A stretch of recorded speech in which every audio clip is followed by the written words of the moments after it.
Hello friends. चलिए आज की क्लास शुरू करते हैं। आज से हम ज्योग्राफी शुरू करने जा रहे हैं। ज्योग्राफी की आज की क्लास देख के आपको आइडिया लग जाएगा कि हम लोग कितना डीप में जा रहे हैं। डीप में जाने का मतलब ये भी नहीं है कि मटेरियल इतना ज़्यादा हो जाए कि जिसको लोग रिवाइज ना कर पाएँ। बहुत ही सिंपल भाषा में बहुत तरीके से पढ़ाई करेंगे। ऐसी चीज़ करेंगे कि कुछ छूटे ना हो, फालतू की चीज़ें हमारे उसमें इंक्लूड ना हो। ठीक, देखो, ज्योग्राफी जब आपको पढ़नी है तो आप किसके बारे में पढ़ते हो? भूगोल मतलब पूरे भूमंडल के बारे में, जिसमें अंतरिक्ष वगैरह सब कुछ आ जाता है, ब्रह्मांड आ जाता है। ठीक है, तो सबसे बड़ी चीज क्या है? ब्रह्मांड। ब्रह्मांड में सब कुछ शामिल है। फिर जब ब्रह्मांड में आप देखते हो तो उसमें क्या आ जाता है आपका? गैलेक्सी, आकाशगंगा। गैलेक्सी अरबों तारों का समूह है। ठीक है, फिर आकाश गंगा में फिर तारा आ जाता है, तो तारा दिखते हैं, तो हमारा तारा क्या है? सूर्य। तो क्या आ जाएगा? सौर मंडल। जब सौर मंडल देखते हैं तो सौर मंडल में क्या है? ग्रह हैं, उपग्रह हैं, उल्का पिंड है, ये सब आ जाएंगे। तो ग्रह देखेंगे, ग्रह में पृथ्वी आ जाएगी, बाकी के ग्रह देखेंगे।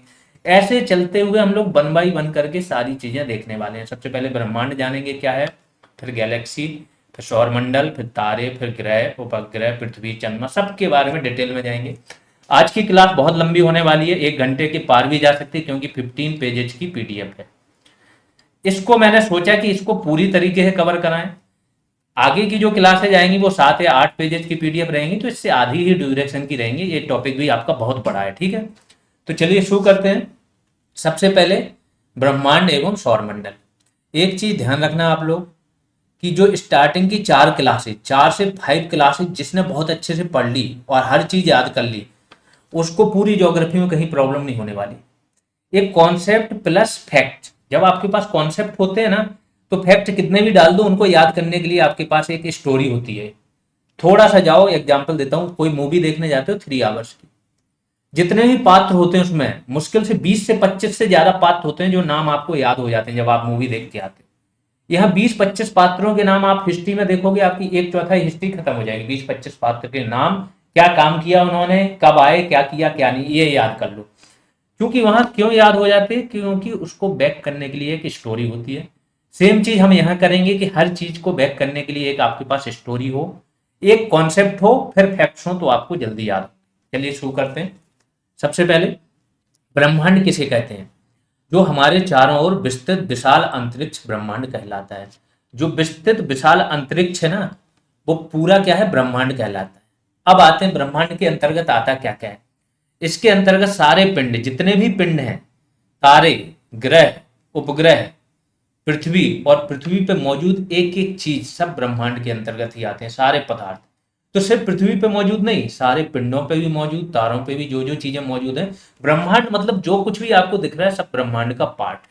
बहुत विशाल है, अभी पता चलेगा, जैसे ये टॉपिक आगे बढ़ेगा आपको पता चलेगा ब्रह्मांड कितना विशाल है। ठीक है, ब्रह्मांड में लगभग 100 अरब आकाश गंगाएं हैं। कितनी? 100 अरब आकाश गंगाएं। दुनिया की जनसंख्या कितनी? 8 अरब, पूरी दुनिया की जनसंख्या। और यहाँ आकाश गंगाओं की बात हो रही, 100 अरब हैं। ठीक, तथा प्रत्येक में 100 अरब तारे हैं। और एक तारा पृथ्वी से लाखों गुना बड़ा होता है। सूर्य लाखों गुना बड़ा है पृथ्वी से, तो एक तारा ही लाखों गुना बड़ा है पृथ्वी से। अब सोचो कि एक आकाश गंगा में 100 अरब तारे, और 100 अरब तारों से मिलकर एक आकाश गंगा बन रही, ऐसी 100 अरब आकाश गंगाएं पूरे ब्रह्मांड में है। तो ब्रह्मांड का कोई और छोर नहीं है, समझे? बहुत विशाल है, मनुष्य की कल्पनाओं से परे है। मनुष्य जो जो चीजों का इन्वेंशन कर सकता है, मनुष्य ने देखा कि वो लाइट लाइट की स्पीड उसको लग गई कि सबसे ज्यादा 3 × 10⁻, मतलब 3 लाख किलोमीटर प्रति सेकंड, ये है लाइट की स्पीड है। ठीक है, मनुष्य ने जान लिया कि इतनी मिल गई आपको, 3 लाख किलोमीटर प्रति सेकंड की स्पीड मिल गई आपको, तो क्या करोगे? कुछ भी कहीं भी पहुंच सकते हो आप। तो उन्होंने क्या संचार के साधन बना दिए। जितने भी आप फोन वगैरह करते हो, इसमें इलेक्ट्रोमैग्नेटिक वेव्स ट्रेवल करते हैं, जिनकी यही स्पीड होती है। तभी आप अमेरिका भी फोन लगाते हो, तो अमेरिका की भी कितनी है दूरी? बहुत ज्यादा थोड़ी है, 15-20 हज़ार किलोमीटर, तो तुरंत जाके वहां फोन पहुंच जाता है, बात हो जाती है। क्योंकि 1 सेकंड में 3 लाख किलोमीटर जा रही लाइट, और जो इलेक्ट्रोमैग्नेटिक वेव्स हैं वो भी लाइट की स्पीड से ट्रेवल करती है। लेकिन जब ब्रह्मांड की बात होती है ना, तो एक यहां से मैसेज जाता है और उसको लाखों वर्ष लग जाते हैं दूसरे तारे तक पहुंचने। इतनी दूरी पे है एक एक तारा। अब आते हैं ब्रह्मांड में दूरी मापने की इकाइयां, मैं ये भी बताऊंगा कि कहाँ पे आपको किस चीज को करंट में पढ़ना है। जैसे ही टॉपिक जो चलेंगे, यहाँ पे जो चीज लगेगी करंट की, ये चीज देख लेना, वो आप करंट के देखते रहना साथ साथ में, तो आपका करंट भी होता जाएगा। जैसे क्वेश्चन एक यहाँ से बनता है, दूरी मापने की इकाइयों से एक क्वेश्चन आपका बनता है। तो दूरी मापने की ब्रह्मांड में इकाइयां देख लेते हैं। सबसे पहली इकाई क्या है आपकी? खगोलीय इकाई। खगोलीय इकाई क्या होती है? पृथ्वी से सौर की औसत दूरी जो है ना, क्योंकि एग्जैक्ट दूरी तो नहीं पता, तो पृथ्वी से सन की जो औसत दूरी है उसके बराबर एक खगोलीय इकाई होती है। तो औसत दूरी कितनी है? 1.5 इंटू 10⁸ किलोमीटर। अप्रोक्स देखो आप तो 15 करोड़ किलोमीटर दूरी पे क्या है? सूर्य है पृथ्वी से। तो यही एक खगोलीय इकाई कितना है? 15 करोड़ के बराबर, 15 करोड़ किलोमीटर के बराबर। दूसरी दूरी आती है प्रकाश वर्ष। ये थर्ड नंबर पर लिख दिया गया है, लेकिन दूसरे नंबर का है। एक जो प्रकाश होता है उसकी चाल मैंने बता दी अभी कि 3 × 10, 3 लाख किलोमीटर प्रति सेकंड।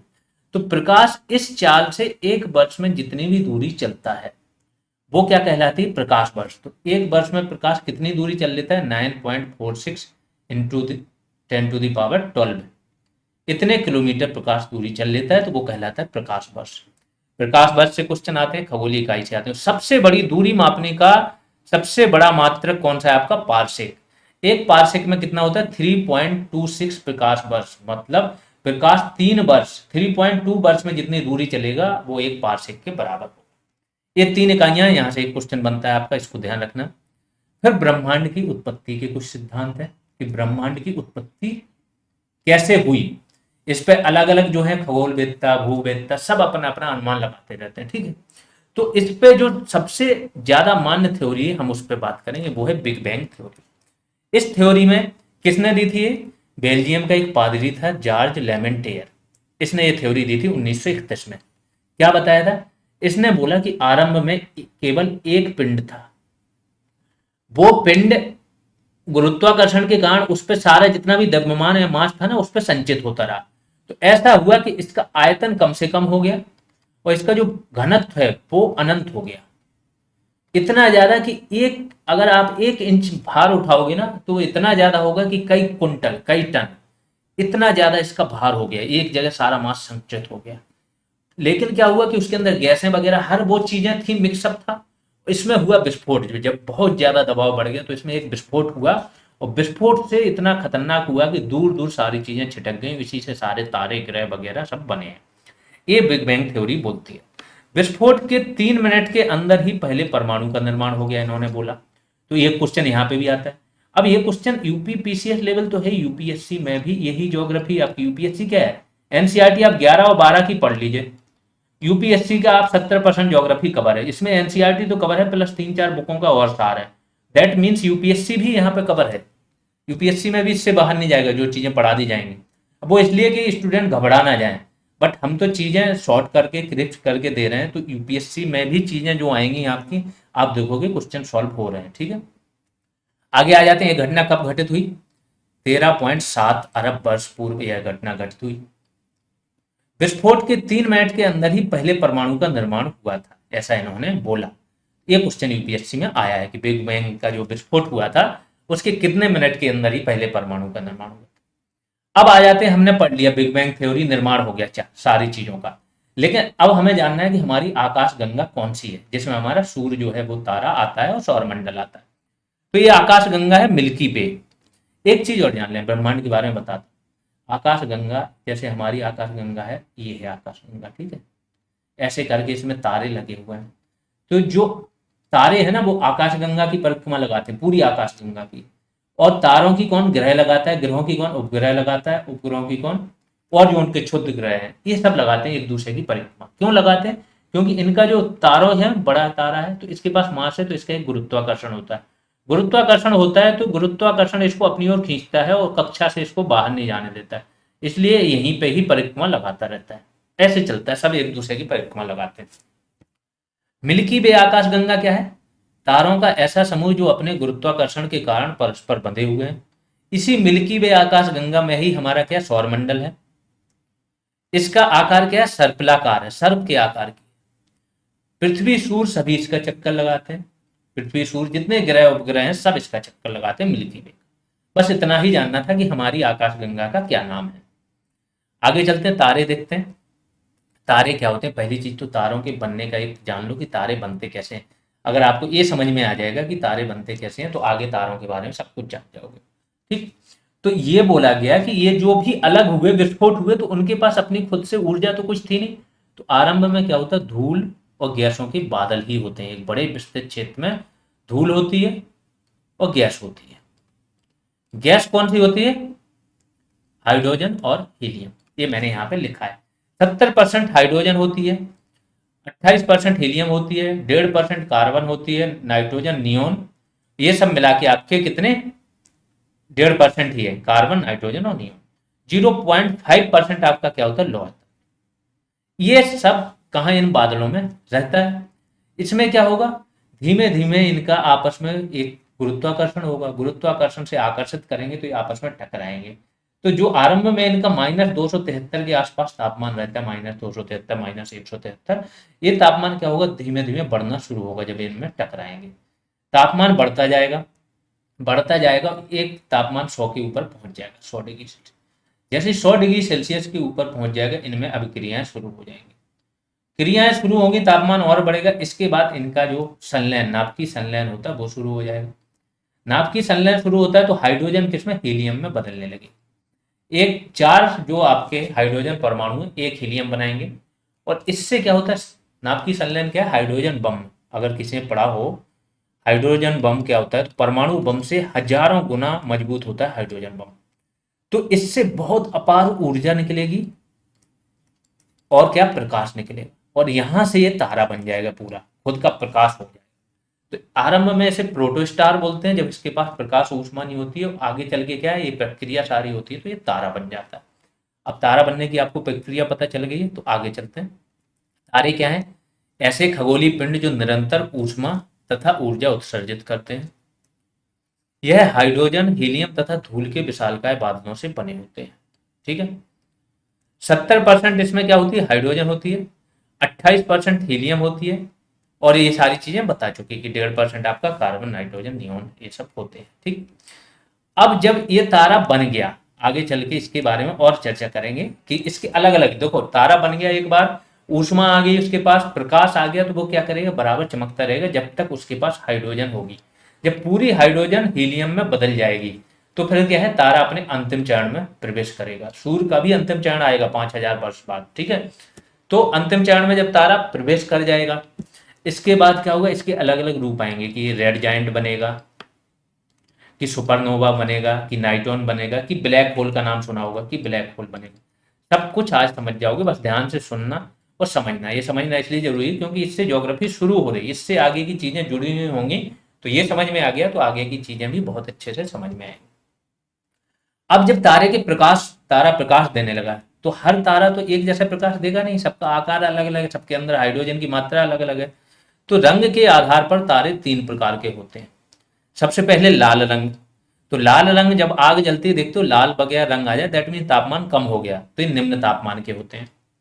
श्वेत रंग होता है तो इनका पृष्ठ ताप उच्च होता है, लेकिन उतना उच्च नहीं होता है, सर्वाधिक उच्च नहीं, ये मध्यम टाइप के हैं। जो नीले रंग के तारे होते हैं वो अत्यधिक उच्च पृष्ठ ताप वाले तारे होते हैं।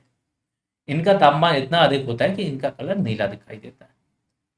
अब सभी तारों में नाभिकीय संलयन होता है। जो होता है ना, तारे देखो स्थिर रहते हैं, पहली चीज तो तारे स्थिर रहते हैं।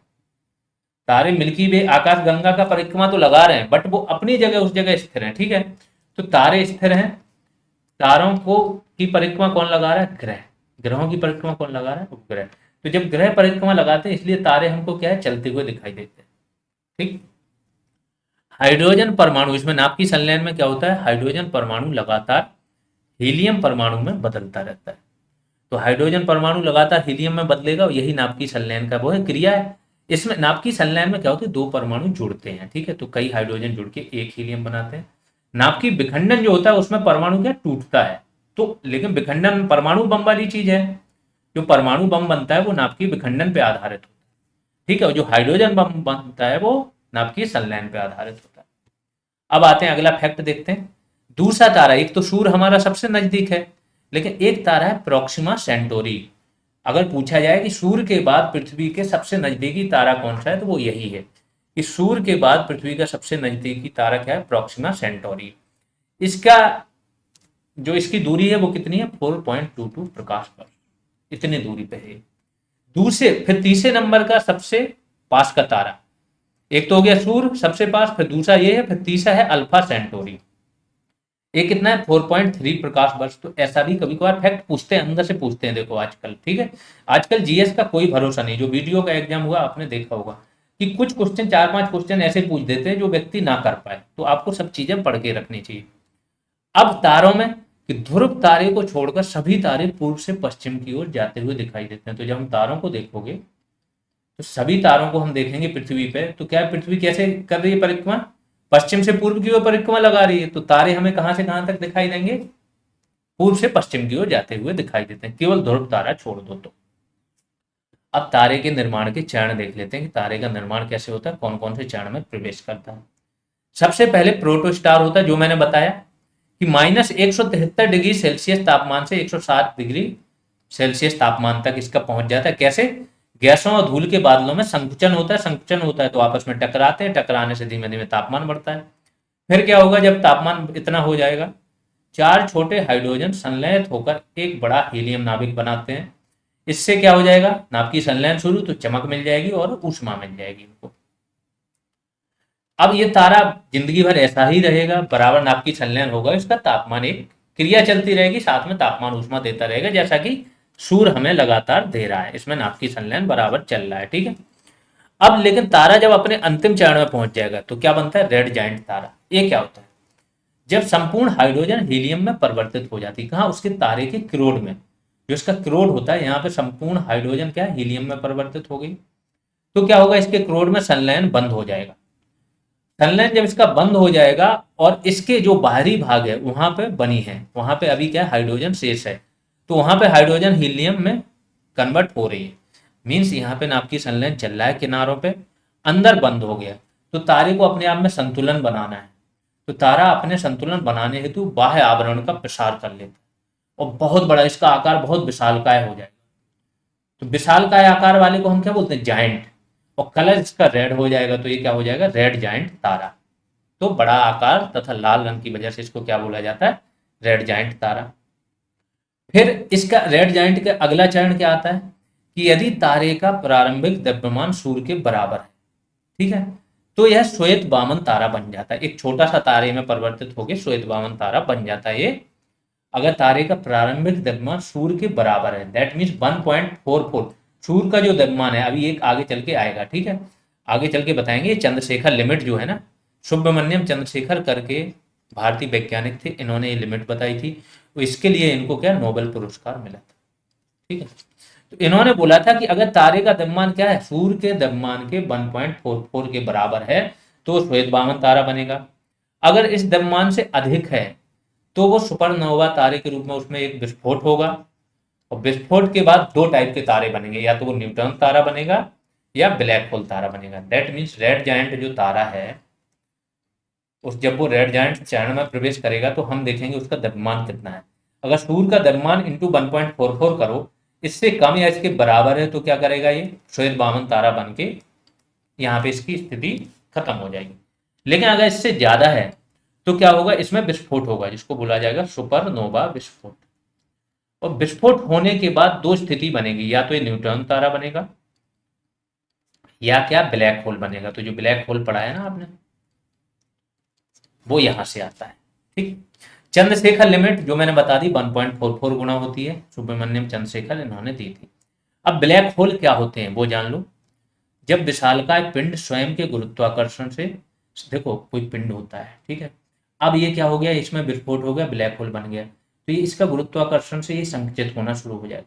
संकुचित होना शुरू हो जाएगा तो पता चले इतनी बड़ी चीज है, इतनी छोटी चीज में ये परिवर्तित हो गया, सारा मास एक जगह संकुचित हो गया।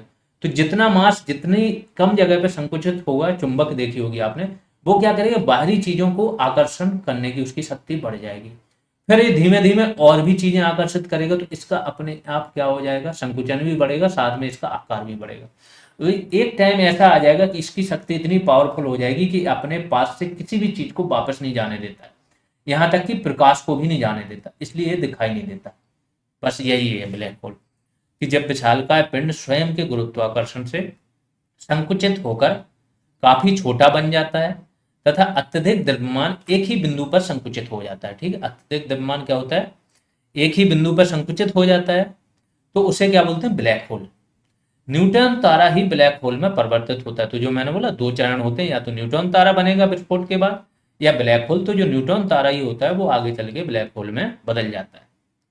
जो ब्लैक होल होता है उसका गुरुत्वाकर्षण इतना प्रबल होता है कि वह अपनी सतह से किसी भी चीज का पलायन नहीं करने देता, यहाँ तक कि प्रकाश कभी नहीं, इसलिए कभी दिखाई नहीं देता। लेकिन हाल ही में एक दूरबीन थी, उसने ब्लैक होल की एक तस्वीर ली थी, पहली बार वो तस्वीर आई थी। ठीक है, और उस तस्वीर ने बताया था कि ब्लैक होल ऐसा दिखता है, फिर भी उसमें ज्यादा क्लियर चीजें नहीं थी। मेन चीज है, ऐसी चीज है कि ये चीज आपकी ब्रह्मांड में घूम रही है, अब आप इसके आसपास से गुजरे, आपको दिख तो रही नहीं, आपको खींच लेगी, काम खत्म।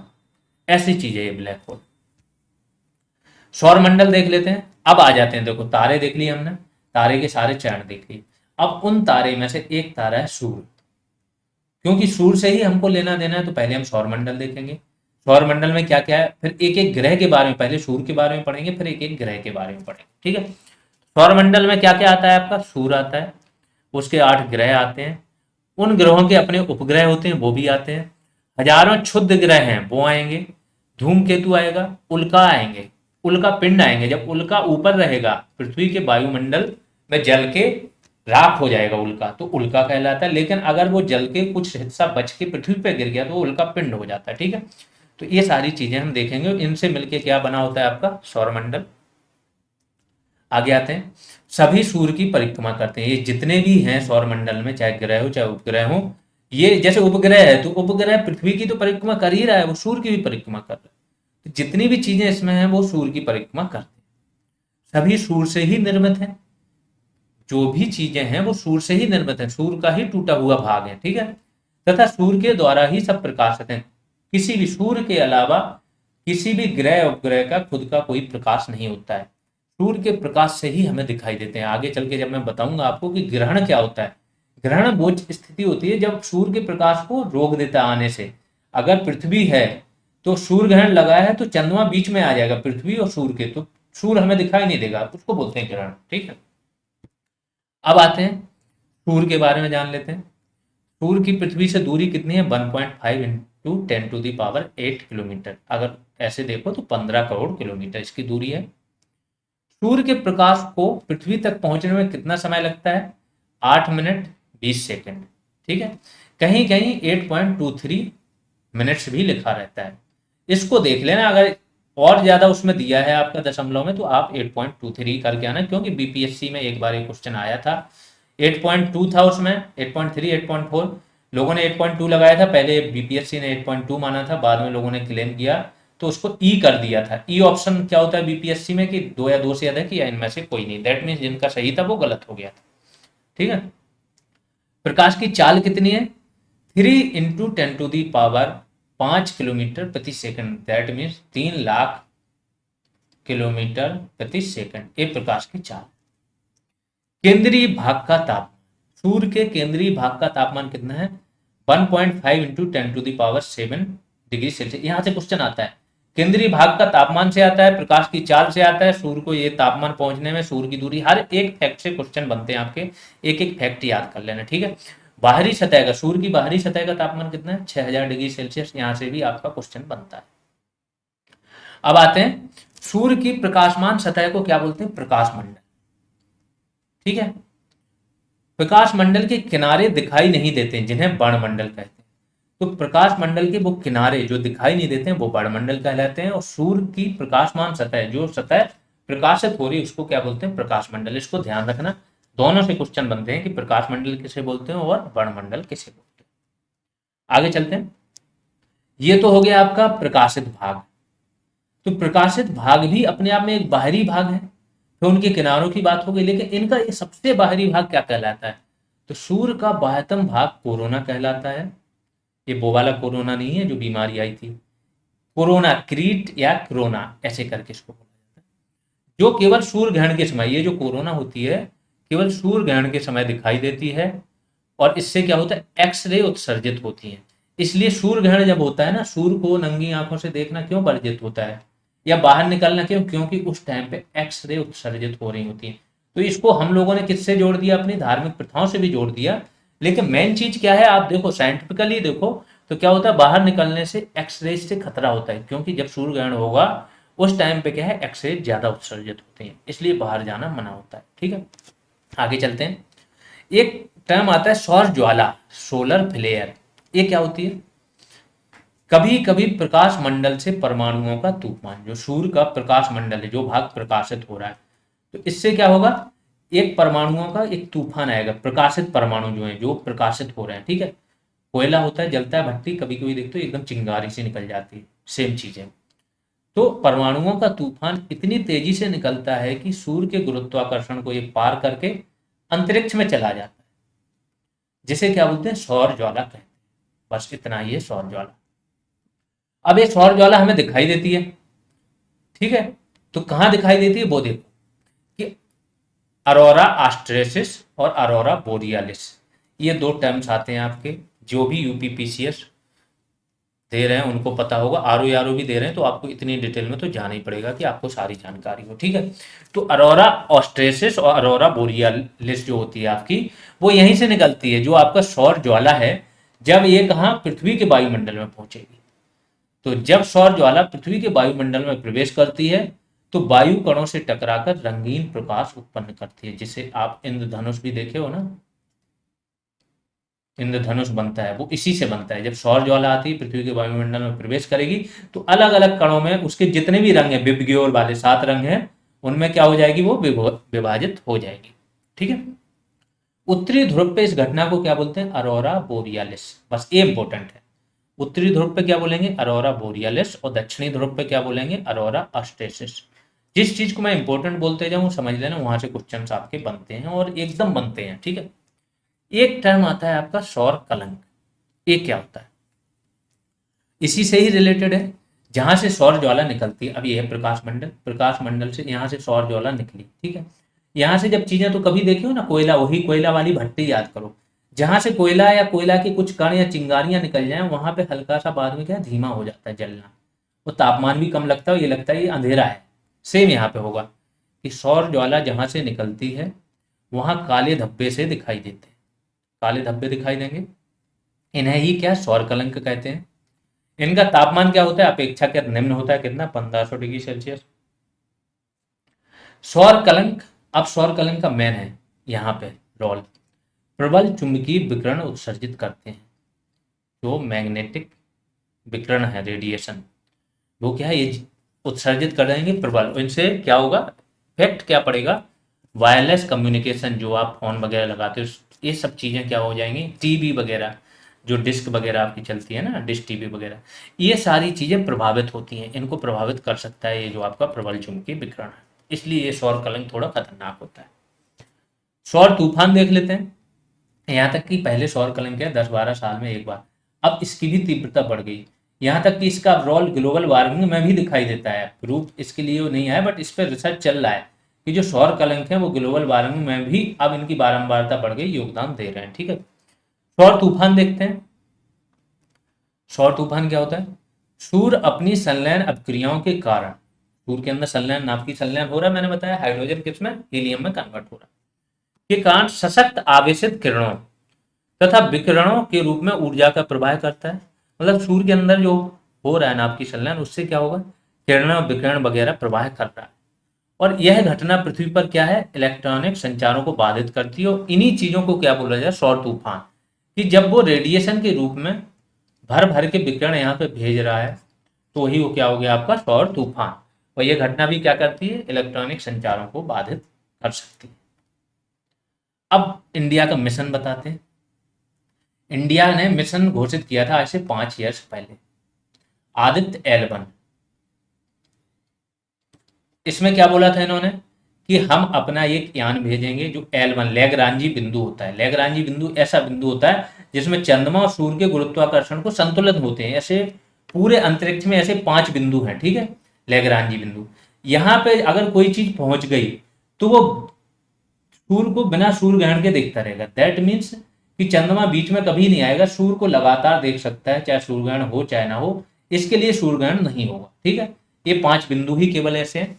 भारत ने बोला कि हम अपना एक मिशन भेजेंगे और यहाँ पे लैग्रांजी बिंदु जो L1 है वहां पे हम अपना क्या है इसको लगा देंगे, L1 को, आदित्य को। ठीक है, इससे क्या होगा कि जब सूर्य ग्रहण होगा तो सूर्य ग्रहण के समय जो कोरोना है जिससे एक्स-रे उत्सर्जित हो रही है इसका अध्ययन करेंगे, क्योंकि पृथ्वी पर तो उस टाइम दिखाई नहीं देता है, तो इस बिंदु से हम पूरा अध्ययन कर सकते हैं। ये मिशन है, अभी तक डिले होता जा रहा है, शायद एक या 1.5 साल के अंदर इसको भेजा जाएगा।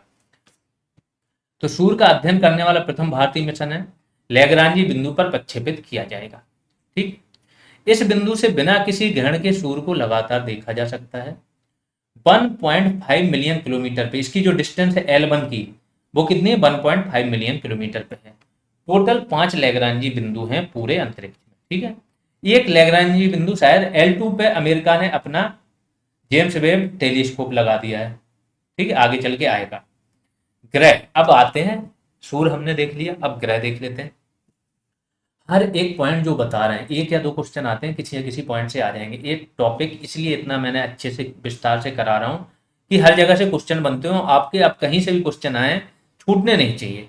ऐसे ही करके 26 या 27 टॉपिक में जो हमने सारी चीज़ें डिवाइड की हैं उसमें जो जो चीज़ें होंगी एक बार आपने कवर कर ली, फिर ज्योग्राफी से कभी भी कहीं से क्वेश्चन आए ना किसी बुक को पढ़ने की जरूरत है ना किसी और जगह, जितनी बुक यूपीएससी भी देने जाओगे ना तो भी जरूरत नहीं होगी, सिर्फ करंट पढ़ लेना सारी चीज़ों का और ये पढ़ लेना, इसको बार बार रिवाइज कर लेना। अब देख लेते हैं ग्रह क्या होता है। ठोस खगोलीय पिंड जो तारों की परिक्रमा दीर्घ वृत्ताकार कक्षा में करते हैं। एक तो लोगों को लगता है कि गोलाकार कक्षा में करते हैं, नहीं करते हैं, दीर्घ वृत्ताकार कक्षा होती है ये वाली। ठीक है, इसमें क्या होता है, ये वाली दूरी कम होती है और ये वाली दूरी क्या होती है आपकी ज्यादा होती है, और गोलाकार में क्या होती है सारी दूरियां बराबर होती हैं। तो ये ध्यान रखना, या इसको अंडाकार कक्षा भी बोलते हैं। आगे बढ़ते हैं, इनका ग्रहों का स्वयं का प्रकाश नहीं होता है, बता चुका हूं पहले। 2 ग्रह हैं शुक्र और अरुण। ये क्या होता है, पूर्व से पश्चिम की ओर परिक्रमा करते हैं और बाकी ग्रह क्या पश्चिम से पूर्व की ओर करते हैं। ठीक है, इतना है। सारे ग्रह किसकी परिक्रमा करेंगे, सूर्य की ही करेंगे। इंटरनेशनल एस्ट्रोनॉमिकल यूनिट, अंतरराष्ट्रीय यूनिट है ये खगोलीय महासंघ की। इसने क्या किया, यूनियन ने, इसने क्या किया, 2006 में इनकी एक बैठक हुई। इनकी बैठक होगी, ये क्या बोलेंगे कि प्लूटो ग्रह जो है इसमें जो तारे बनने की कुछ शर्तें होती हैं कि किसी ग्रह को तारा नहीं, ग्रह बोला जाए, तारा नहीं, किसी ग्रह को पूर्ण ग्रह बोला जाए, उसकी कुछ शर्तें हैं। प्लूटो उसको पूरा नहीं कर रहा था। एक शर्त तो यह है कि इसका द्रव्यमान इतना होना चाहिए कि इसका आकार गोल बना रहे, गोल तो इसका है। दूसरा था कि अगर इसका जो पाथ है ना वो क्लियर होना चाहिए, किसी दूसरा तारे का क्षुद्र ग्रह इसके पाथ में नहीं आना चाहिए। ठीक है, ये चीज इसकी रूल तोड़ रहा था जो प्लूटो था, इसका पाथ क्लियर नहीं था, तो इसको क्या है पूर्ण ग्रह की परिभाषा से बाहर कर दिया गया और इसको क्या है बौना ग्रह घोषित कर दिया गया। इसलिए अब हमारे टोटल ग्रह कितने हैं, 8। 8 ग्रहों में देख लेते हैं कौन कौन से। 4 ग्रह को बोला जाता है पार्थिव या स्थलीय ग्रह, और 4 ग्रह को बोला जाता है जॉबियन या बाह्य ग्रह। ठीक, ये क्वेश्चन अभी आपका वीडियो एग्जाम में आया था इनमें, और हर शिफ्ट में कहीं ना कहीं यहाँ से क्वेश्चन आया था कि इनमें से पार्थिव ग्रह कौन सा, इनमें से जॉबियन ग्रह कौन सा, ये आपको जानना है। ठीक, तो पार्थिव ग्रह वो है जो संरचना में, आकार आकृति में और चीजों में पृथ्वी के क्या है समान है। ठीक, पृथ्वी के समान है, तो उनको क्या बोला गया, पार्थिव ग्रह या स्थलीय ग्रह। ठीक, तो वो कौन कौन से 4 हैं, बुध, शुक्र, पृथ्वी और मंगल। मंगल तक ही है, और मंगल के बाद सारे क्या है बृहस्पति के समान है, इसलिए उनको क्या बोला जाता है जोबियन, जोबियन ग्रह, उनकी संरचना अलग है। ठीक, मंगल की कक्षा से बाहर स्थित ग्रह जोबियन या गैसीय ग्रह कहलाते हैं। तो ये भी 4 है। अब एक एक करके ग्रह देख लेते हैं, सबकी एक विशेषताएं जो जो होती हैं, जहां से क्वेश्चन बनते हैं देखते चलते हैं।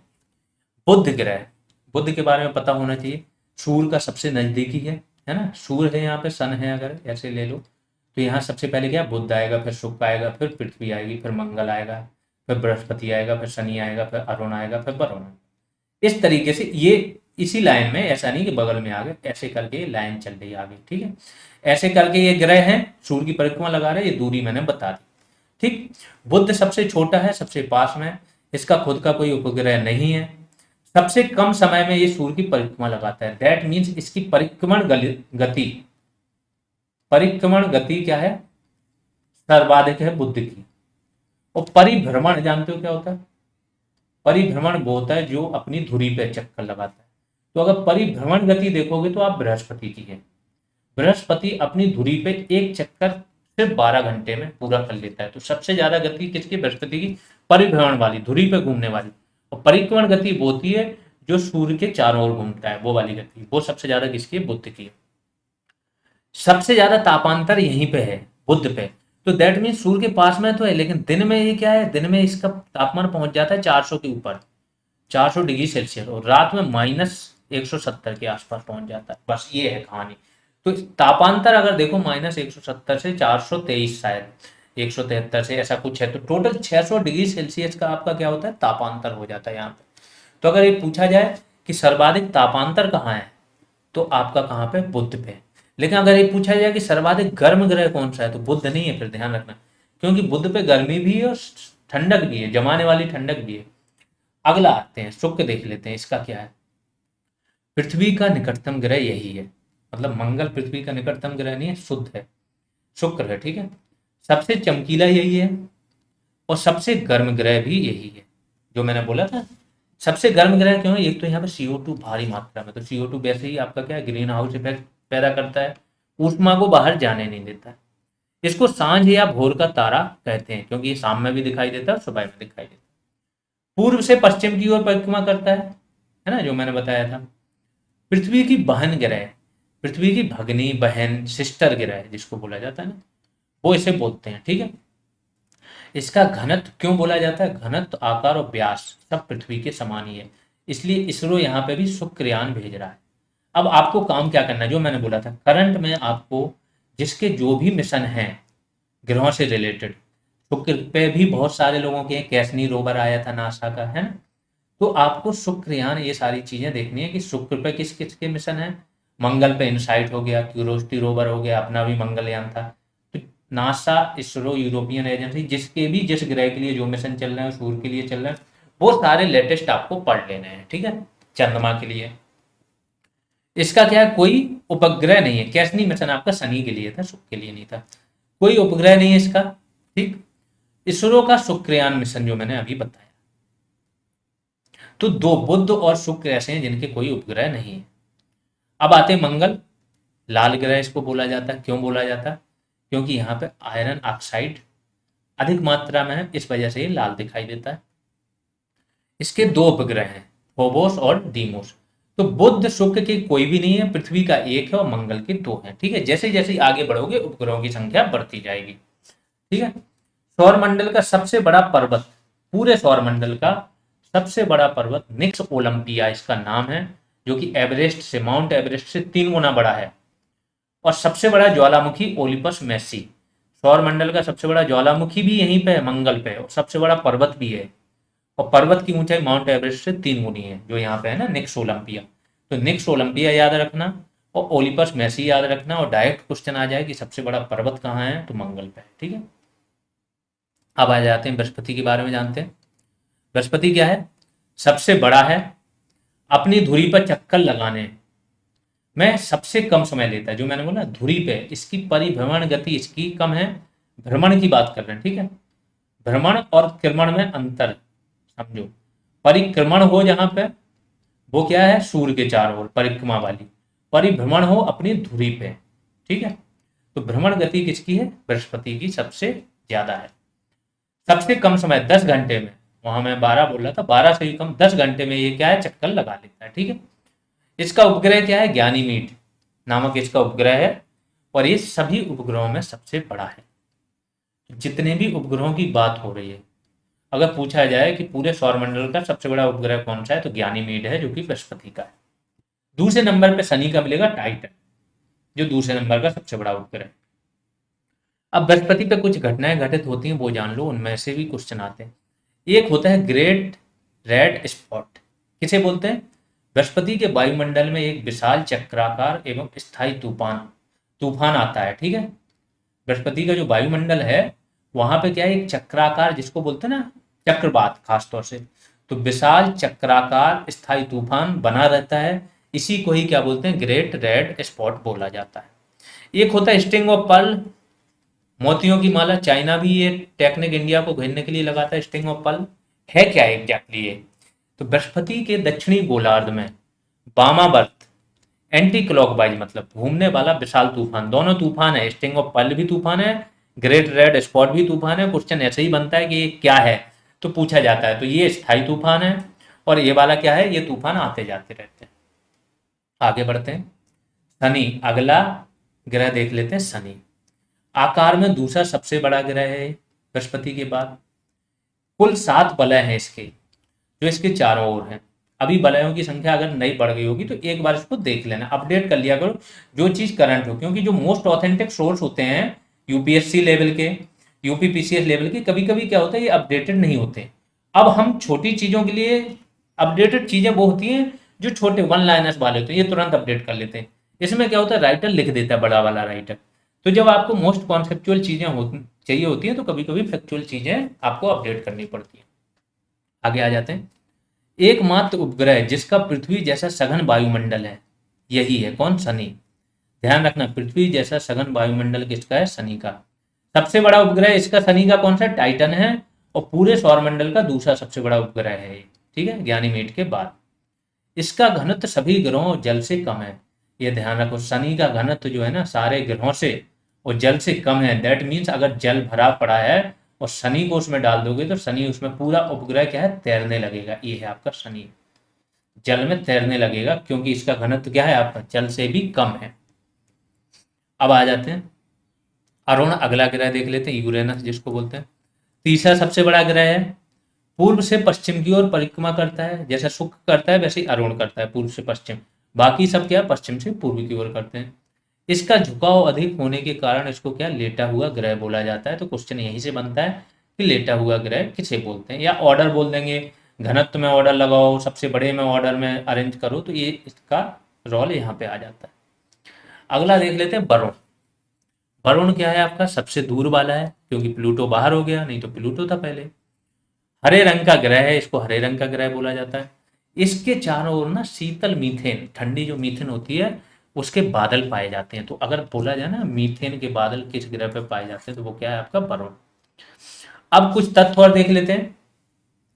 मंगल, बुध, बृहस्पति, शुक्र और शनि, इन ग्रहों को आप नग्न आंखों से देख सकते हो, बाकियों को नग्न आंखों से नहीं देख सकते हो, दूरबीन की जरूरत पड़ेगी बाकियों को देखना है। अब घटता हुआ क्रम देख लेते हैं, आकार के अनुसार इनका घटता हुआ क्रम देख लेते हैं। सबसे बड़ा क्या है, बृहस्पति है, फिर शनि है, फिर अरुण है, फिर वरुण है, ठीक है। तो सबसे पहले बृहस्पति, उसके बाद के 4 ग्रह आ जाते हैं। फिर आपका पृथ्वी के बाद नंबर लगता है, पृथ्वी, शुक्र, मंगल और बुध, ये आकार है। द्रव्यमान के अनुसार देख लेते हैं इनका बढ़ता हुआ क्रम, यहाँ पे बढ़ता है, वहां पे घटता था, यहाँ पे बढ़ता है। तो बुध जो है सबसे छोटा है, फिर मंगल है, फिर शुक्र है, फिर पृथ्वी है, फिर अरुण है, फिर वरुण है, फिर शनि है, फिर बृहस्पति है। सर्वाधिक परिक्रमण वेग मैंने बताया, परिक्रमण वेग बुध का है और परिभ्रमण वेग किसका है, बृहस्पति का।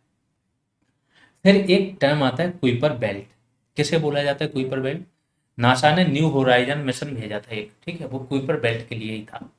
तो वरुण ग्रह की कक्षा से परे, लास्ट में है प्लूटो है, प्लूटो तो हट गया, वरुण जो ग्रह है लास्ट, उसकी कक्षा से परे क्या, छोटे छोटे से क्षुद्र ग्रह, असंख्य लाखों क्षुद्र ग्रह हैं। ये ग्रह नहीं है, इसको क्षुद्र ग्रह भी नहीं बोल सकते, छोटे छोटे पिंड हैं, ठीक है। तो वरुण ग्रह की कक्षा से परे सूर्य के चारों ओर परिक्रमण करने वाले बर्फीले छोटे निकायों से निर्मित वलय है, ये पूरा एक चक्र वलय बना पड़ा है, ठीक है, ऐसे करके। और इसी को क्या बोला जाता है, कुइपर बेल्ट। अब इसका अध्ययन क्यों करते हैं कुइपर बेल्ट का, क्योंकि ये इनका जो पदार्थ होता है उसी पदार्थ से बने हैं जिसका सूर्य, चंद्रमा, तारे ये सब बने हैं। तो इनका अध्ययन करने से हमें इनका भी पता चल जाएगा कि इसकी संरचना कैसी है सूर्य, ठीक। बिलेजार्स एक टर्म आता है, बिलेजार्स क्या है, तो बिलेजार्स एक आकाशगंगा है जिसमें एक अति उज्जवल केंद्रीय नाविक होता है, एक केंद्रीय नाविक होता है जो बहुत ही ज्वलंत होता है। तो बिलेजार्स पे आपके क्वेश्चन आए हैं, इसलिए मैंने इस टर्म को डाल दिया। कभी कभी ये गामा किरणों का भी उत्सर्जन करती है जो बिलेजार्स आकाशगंगा है। वैसे एक्स रे को है कोरोना से, सूर्य कोरोना जो होती है वो एक्स से उत्सर्जित करती है, और गामा रे के बारे में पूछे तो बिलेजर्स करती है, बस इतना ध्यान रखो। आगे आते हैं, एक होता है वेम्पायर स्टार।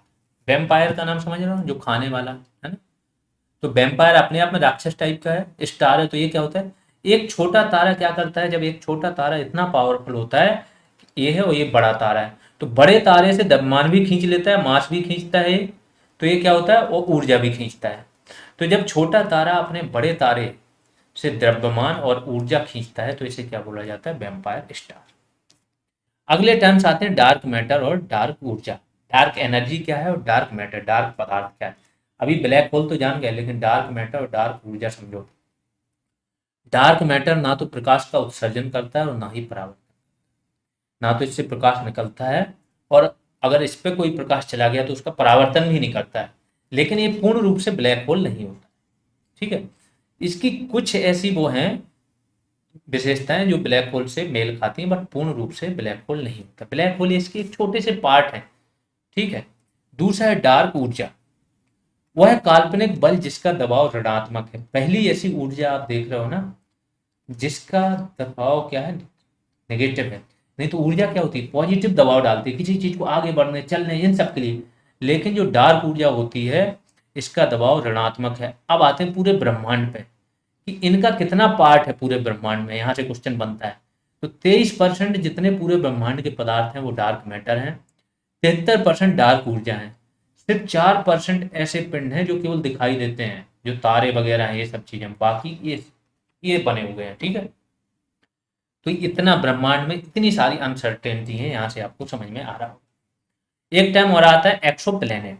इसको क्या बोलते हैं, एक प्लेनेट हमारे पास है अपने, ठीक है। एक्सो प्लेनेट क्या होते हैं, ऐसे ग्रह जो सूर्य के अतिरिक्त किसी अन्य तारे की परिक्रमा करते हैं। ठीक है, तो हमारे वाले प्लेनेट क्या है, जो सूर्य की परिक्रमा कर रहे हैं सौरमंडल में, लेकिन जो सूर्य के अतिरिक्त अन्य तारे की परिक्रमा कर रहे हैं वो क्या हो गए, एक्सो प्लेनेट। अब कुछ वेधशालाएं लगी हुई हैं, इनसे क्वेश्चन आते हैं। ये वेधशालाएं क्या है, खगोलीय तारे, ग्रहों की खोज, ये वो, इनकी विशेषताएं जानना, नई खोजें करना, ये सब काम होता है। तो जो जो इंपॉर्टेंट है वो मैंने यहाँ पे लिख दी है। सबसे पहले ये होती है क्या, ग्रेविटेशनल वेव टेलीस्कोप। ये कहाँ पे है, तिब्बत में है, चीन के द्वारा बनाई गई है और सर्वाधिक ऊंचाई पर स्थित वेधशाला है। एक प्रकार की सबसे बड़ा और सबसे अधिक ऊंचाई पर स्थित क्या है, ये टेलीस्कोप है। दूसरा है सोफिया। इसके बारे में क्वेश्चन पूछा गया था, यूपी पीसीएस में ही पूछा गया था कि सोफिया क्या है। तो सोफिया एक तो अभी रोबोट थी, लेकिन इसका उससे लेना देना नहीं था, है ना। तो सोफिया क्या है, एयरबोर्न ऑब्जर्वेटरी, एक वायुयान है जिसके अंदर राडार वगैरह सारी चीजें लगी हैं, दूरबीन वगैरह, और इसको क्या है, आकाश में अंतरिक्ष में इसको छोड़ रखा है। तो एयरबोर्न ऑब्जर्वेटरी है जो रिसर्च वगैरह खोजें करती है। किस किस का है, यूएसए प्लस जापान का संयुक्त मिशन। फिर एक 500 metre aperture spherical radio telescope, 500 metre की इसकी क्या है, रेडियस है। विश्व का सबसे बड़ा ग्राउंड बेस्ड टेलीस्कोप है ये, किसने, चीन ने लगाया। ग्राउंड बेस्ड, ध्यान रखना, विश्व का सबसे बड़ा टेलीस्कोप की बात करो तो अभी अभी इन्होंने क्या है, जेम्स वेब टेलीस्कोप किसने, अमेरिका ने स्थापित किया। इसके पहले हब्बल टेलीस्कोप था। हब्बल टेलीस्कोप की जैसे ही सेवाएं समाप्त हुई तो ये नया लेके आ गए, जेम्स वेब टेलीस्कोप। यह अब तक का सबसे बड़ा अंतरिक्ष टेलीस्कोप है। और कहाँ स्थापित है, L2 पे, लैग्रांजी बिंदु 2 पे स्थापित है, ध्यान रखना। और जितनी भी नई पिक्चरें ले रहा है सूर्य की, ब्लैक होल की, जो भी नई खोजें हो रही, अधिकतर खोजों में आप देखोगे जेम्स वेब टेलीस्कोप का नाम आएगा। किस किस का है, नासा का है, और जो यूरोपियन स्पेस एजेंसी है और कनाडा की एजेंसी, इसने भी इसमें सहायता की है, जेम्स वेब टेलीस्कोप। अब आ जाते हैं उपग्रहों पर। ग्रह के बारे में जान लिए तो थोड़ा उपग्रहों के बारे में भी जानिए। पहला उपग्रह जो मैन हमें जानना है वो चंद्रमा का ही जानना है, बाकी तो सबका बड़ा छोटा जानना है वो आप जान ही गए हो। ठीक है, तो चंद्रमा क्या है, इसका व्यास पृथ्वी के व्यास का कितना है, 1/4 है। परिक्रमण तथा परिभ्रमण अवधि कितनी, 27.32 दिन है इसकी। तो दोनों अवधि बराबर है, इसलिए चंद्रमा का हमेशा ना हमें एक ही भाग दिखाई देता है, चंद्रमा का दूसरा भाग नहीं दिखाई देता, क्योंकि इसकी परिक्रमण और परिभ्रमण की जो अवधि है ना एक जैसी है। ठीक है, सेम टाइम लगता है दोनों में। पृथ्वी, जब ये पृथ्वी के सबसे निकट होता है, एक स्थिति आती है ना, तो ये पृथ्वी है मान लो, और चंद्रमा यहाँ से परिक्रमा लगा रहा है, तो ये वाली पाथ पे अगर ऐसे जाओ तो सबसे निकट कब होगा, जब यहाँ पे आएगा और यहाँ पे आएगा। ठीक, तो जब ये पृथ्वी के सबसे निकट होता है तो क्या होता है, ये पेरिजी कहलाता है, अंग्रेजी में है ये पेरिजी। क्योंकि उपसौर और अपसौर में थोड़ा सा ज्यादा कन्फ्यूजन हो जाता है, दोनों एक जैसे लगते हैं। ठीक है, और जब ये चंद्रमा से सबसे ज्यादा दूर होता है, चंद्रमा जब पृथ्वी से सबसे ज्यादा दूर होगा तो ये क्या कहलाएगा आपका, एपोजी। ये चीजें याद रखना, ठीक है। बौने ग्रह देख लेते हैं, बौने ग्रह किसे बोलते हैं। तो बौने ग्रह की परिभाषा में इस टाइम दो ग्रह डाल रखे हैं, एक यम और दूसरा सीरीज, ठीक है। बस इतना ही जानना है, बाकी इनके बारे में कुछ नहीं जानना है कि बौने ग्रह है। क्षुद्र ग्रह देख लेते हैं, क्षुद्र ग्रह क्या होता है। ग्रह निर्माणकारी तत्वों के अवशोष हैं। तो जो मैंने बोला बिग बैंग की घटना हुई थी, तो उसमें बहुत सारे असंख्य परमाणु बने थे, असंख्य ग्रह तारे ये सब बने थे। तो कुछ बहुत छोटे छोटे कण हैं धूल के ये, लेकिन जब इन्हीं से ही बने हैं, इन्हीं से ही टूट के बने हैं, तो जिसका निर्माण इनसे हुआ है उन्हीं का ही इन क्षुद्र ग्रह से भी हुआ है। तो क्षुद्र ग्रह क्या है, ग्रह निर्माणकारी तत्वों के क्या है, भाग हैं, अवशेष हैं। कहाँ रहते हैं ये, मंगल और बृहस्पति के बीच में आप देखोगे एक पट्टी सी है, उसमें बहुत सारे क्षुद्र ग्रह क्या होते हैं, परिक्रमा करते रहते हैं। तो ये क्या है, कभी कभी अपना मार्ग भटक के पृथ्वी की तरफ आ जाते हैं। पृथ्वी के वायुमंडल क्या है, वायुमंडल में इतना ज्यादा घर्षण होता है कि कोई भी चीज पृथ्वी तक नहीं पहुंच पाती। घर्षण के कारण ये जल जाती है, जल के राख हो जाती है। लेकिन कभी कभी ये इतना बड़ा होता है कि जलने के बावजूद भी इसका कुछ भाग पृथ्वी तक पहुंच जाता है, ठीक है। वही उल्का पिंड कहलाता है। तो मंगल तथा बृहस्पति के मध्य क्षुद्र ग्रह पेटी में पाए जाते हैं, बस इतना ध्यान रखो। सबसे बड़ा क्षुद्र ग्रह कौन सा है आपका, सीरीज है।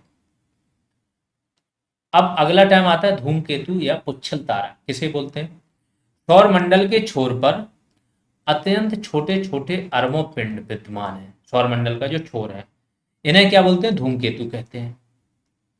यह गैस तथा धूल का संग्रह है, जो लंबी चमकदार पूंछ वाले गोले की तरह दिखाई देते हैं। मैं बताता हूँ, क्या है ना, सूर्य है, तो यहाँ छोटे छोटे पिंड हैं, गैस और धूल है इनमें। ये सूर्य की परिक्रमा ये भी लगा रहा है, तो जब ये सूर्य के नजदीक आते हैं, क्योंकि परिक्रमा का जो पथ होता है ना, हो सकता है ऐसा पथ हो सकता है एकदम पास से लेके ऐसी कक्षा में परिक्रमा कर, तो नजदीक कभी कभार बहुत नजदीक होते हैं, कभी कभी बहुत दूरी। तो जब इस पाथ में परिक्रमा कर रहे होते हैं, तो जैसे इनके पास आते हैं, तो सूर्य की जो किरणें होती हैं इनकी चीजों को चमकदार बना देती हैं, गैसों को एक बार चमकदार बना देंगी, तो ये हमें दिखेंगे कैसे, ऐसे गोले, जलते हुए गोले की तरह दिखाई देंगे, और पूंछ भी इनकी दिखाई देगी जो भी चमक रही होती है। इस तरह हमेशा सूर्य से दूर जाते हुए दिखाई देते हैं, तो चमकदार पूंछ वाले गोले की तरह दिखाई देते हैं। धूमकेतु की पूंछ सूर्य से क्या है, दूर जाती हुई दिखाई देती है। बस इतना ही जानना है। जब ये धूमकेतु पृथ्वी पृथ्वी के वायुमंडल में प्रवेश करते हैं, तो घर्षण के कारण जल जाते हैं, जिसे क्या उल्का कहते हैं। धूमकेतु की बात कर रहे हैं, धूमकेतु ये छोटे छोटे पिंड है उनकी बात हो रही है। जो उल्का पूरी तरह नहीं जलते तथा पृथ्वी की सतह तक आ जाते हैं, उन्हें क्या उल्का पिंड कहते हैं। उल्का पिंड के टकराव से ही जो लोनार झील है ना, वो बनी थी।